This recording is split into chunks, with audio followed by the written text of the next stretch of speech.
Hujambo na karibu tena, ni wakati mwingine tena tunakutana. Leo ikiwa ni tarehe 17 ya mwezi wa 4 2025. Taarifa kubwa ni kwamba chama cha demokrasia na maendeleo Chadema kimeburuzwa mahakamani na kesi kuanza rasmi kusikilizwa siku ya leo. Sasa utajiuliza ni nani aliyeburuza Chadema mahakamani? Hii unasema ni wenyewe kwa wenyewe, Chadema wameburuzana mahakamani. Ukianza kuangalia mfululizo wa matukio yaliyotokea, kwanza tunaanza na kampeni ya no reform no election. Chama cha Chadema kikaanza kampeni hiyo na kupita katika mikoa kwa lengo la kuelimisha wananchi kampeni yao ya no reform no election.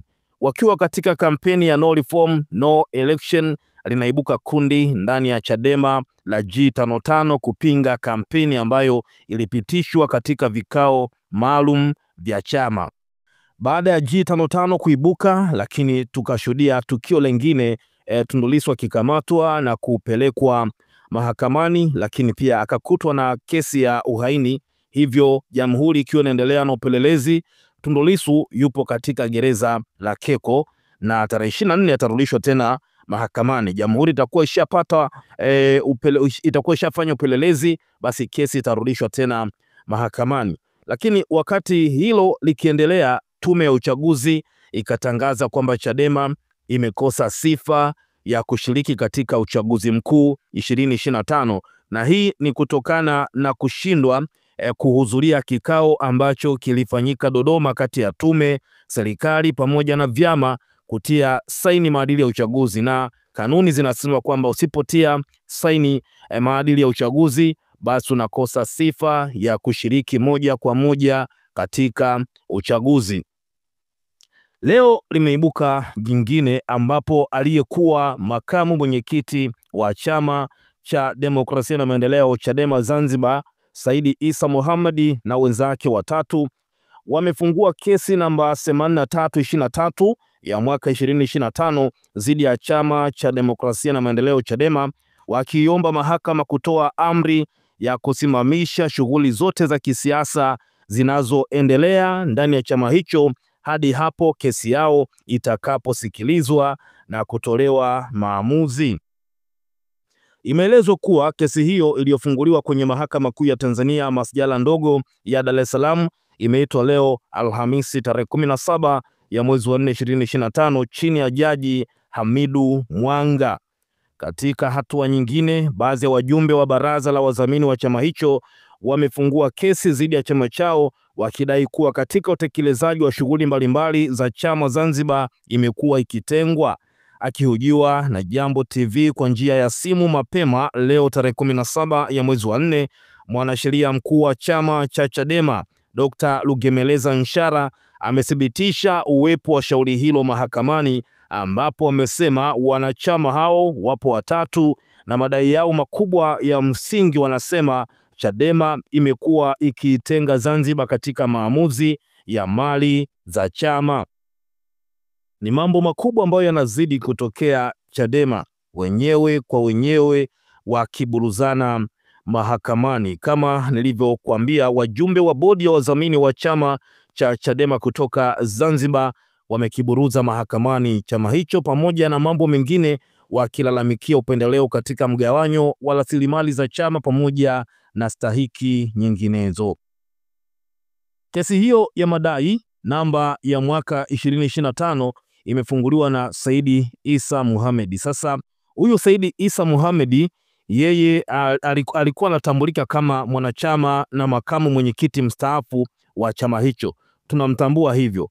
Lakini pia mwingine ni Ahmad Rashid Hamis na Maulida Ana Komu ambao wanajitambulisha kuwa ni wajumbe wa bodi ya wadhamini wa chama hicho.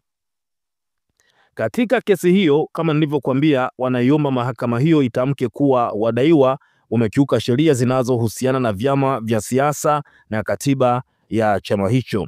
Wamechukua hatua hiyo na kuomba mahakama iamuru na kutamka hivyo, wakidai kuwa kumekuwa na mgawanyo usio sawa wa mali za chama na rasilimali za kifedha kati ya Tanzania Zanzibar na Tanzania bara.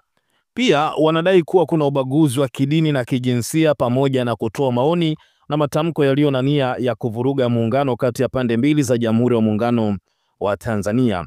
Kwa msingi huo, walalamikaji hao wanaomba mahakama hiyo itoe hukumu na amri dhidi ya wadaiwa kwamba wamekiuka kifungu cha 6A sehemu ya kwanza, ya pili na ya tano cha sheria ya vyama vya siasa sura ya 258 marejeo ya mwaka 2019.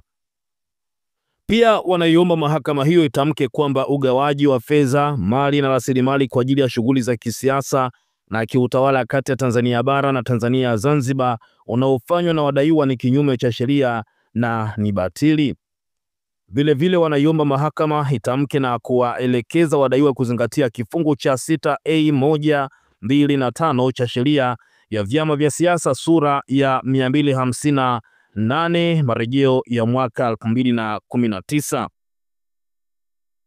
Amri nyingine wanazoomba ni kusitishwa kwa muda kwa shughuli zote za kisiasa hadi hapo kutakapo kuwapo na utekelezaji wa maagizo ya mahakama, na wanaiomba mahakama hiyo itoe amri ya zuio la kudumu dhidi ya matumizi ya mali, fedha na rasilimali za chama hadi wajibu maombi watakapotekeleza matakwa ya sheria husika. Mbali na amri hizo, wanaiomba mahakama iamuru wadaiwa walipe gharama za kesi hiyo na itoe nafuu nyingine yoyote ambayo mahakama itaona inafaa kuzitoa.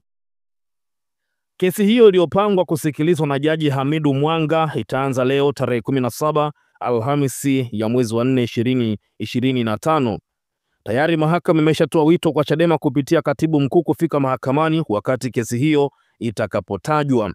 Kwa mujibu wa hati hiyo, wito ambayo tumeishuhudia, licha ya kukitaarifu chama hicho kuwa kesi hiyo imepangwa kutajwa leo, pia mahakama hiyo imekitaka kuwasilisha maelezo ya utetezi wake kwa maandishi. Pia tambua zaidi kuwa ikiwa utashindwa kuwasilisha maelezo yako ya utetezi wa maandishi kwa muda ulioainishwa, mahakama itaendeleza kesi na kutoa hukumu dhidi yako. Inasomeka hati hiyo ya wito iliyosainiwa na kugongwa muhuri na naibu msajili mwandamizi. Hii ni taarifa kubwa mno kutoka Chadema. Wao kwa wao wamefikishwa mahakamani, na akihojiwa na Jambo TV kwa njia ya simu leo, mwanasheria mkuu wa chama hicho Dr. Lugemereza Nshara amethibitisha uwepo wa shauri hilo mahakamani, ambapo amesema hao wapo watatu na madai yao makubwa ya msingi. Wanasema Chadema imekuwa ikitenga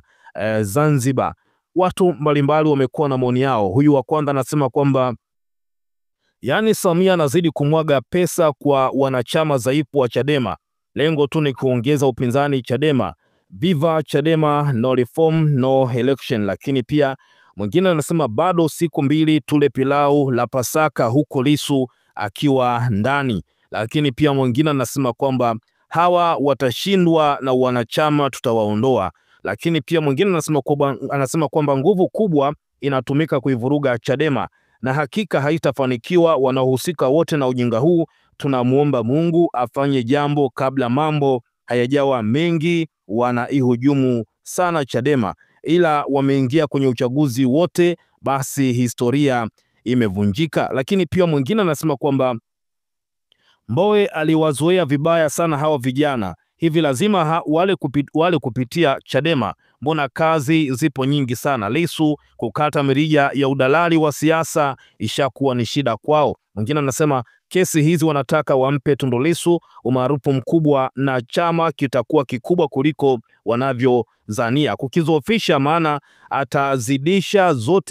atazishinda zote, na sijui wakishindwa hao wapanga mikakati sijui hawafikirii mara mbili waje ni wasaidie namna ya kumzuia mpinzani mjanja kama Chadema. Na wengine hao wameletwa na Chadema wenyewe ili wajichukulie pointi 3 tu, wakati nao wanafanya mkakati. Yani kifupi ni mkakati ndani ya mkakati. Tuachie maoni yako, lakini kubwa una nafasi ya kuendelea kukaa karibu nasi na kutufuatilia zaidi kwa habari mbalimbali, lakini pia kila ambacho kitajiri mahakamani basi tutakuhabarisha hapa. Kubwa kaa karibu nasi.